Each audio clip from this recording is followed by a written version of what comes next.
ஒருத்தர் தொழில் செய்கின்ற பொழுது அந்த ஜாதகருக்கு தொழில் ரீதியாக உங்களுக்கு சரியான ஒரு ஒத்துழைப்பு இருந்தால்தான் தொழிலை நிம்மதியுடன் செய்ய முடியும். ஒரு ஜாதகத்தில் சில கிரகமைப்பு சாதகமற்று இருந்துட்டால் அவங்களுக்கு தொழில் நிமித்தமாக சட்ட சிக்கல்கள் வருவதற்கான ஒரு வாய்ப்புகள் உண்டாகும். அது மட்டும் இல்லாமல் தொழில் ரீதியாக பார்க்கின்ற பொழுது இவங்க நிம்மதியாக ஒரு காரியத்தை செய்ய முடியாது. பொதுவாக ஒரு ஜாதகத்தில் எந்த ஒரு ஜாதகமாக இருந்தாலும் சரிங்க, தொழில் செய்கின்ற பொழுது எந்த இடத்துல செஞ்சாலும் அங்கே ஒரு அரசாங்க வழி ஆதரவுகள், அரசு அதிகாரிகளுடைய ஆதரவுகள், அரசு வழி ஆதரவுகள்லாம் இருக்கணும். அது மட்டும் இல்லாமல் உங்களுக்கு அரசு வழியில் இவங்களுக்கு கிடைக்க வேண்டிய ஒரு லைசன்ஸ் சொல்கிறேன்ல, ஒரு சட்ட ரீதியான ஒரு ஒத்துழைப்புலாம் நல்லபடியாக இருக்கணும்.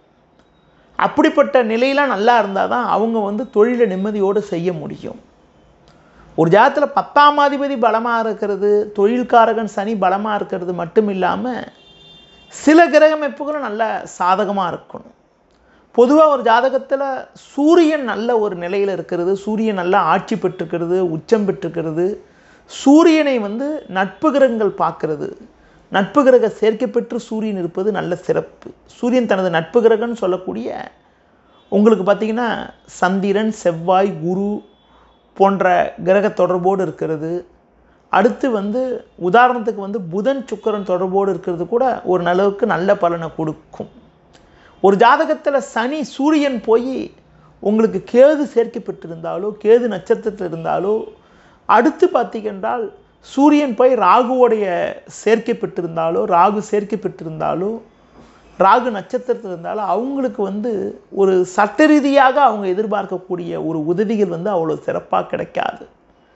அப்படிப்பட்ட ஜாதக நேயர்கள் அரசாங்க வழியில் அவங்க எதிர்பார்க்கக்கூடிய உதவிகளை பற்றி நம்பி இல்லாமல் உங்களுக்கு எதிலுமே கொஞ்சம் கவனமாக இருக்கிறது நல்லது.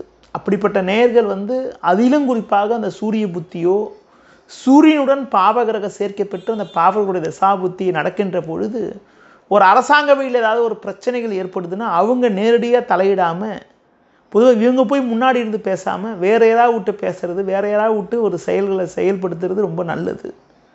அதை விட்டுட்டு இவங்க போய் பேசுனாங்கன்னா தேவையில்லாத சிக்கல் உண்டாகும். தொழில் வியாபாரம் செய்கிறவங்களுக்கு சூரியன் கேது தொடர்போடு இருந்தாலோ, சூரியன் பலகீனமாக இருந்தாலோ அவங்க சட்ட ரீதியான சிக்கல்களை சந்திக்கக்கூடிய ஒரு சூழ்நிலை உண்டாகிறது. அதுவும் அந்த தசாபுத்தி காலத்தில் ரொம்ப ரொம்ப எச்சரிக்கையாக இருக்கணும்.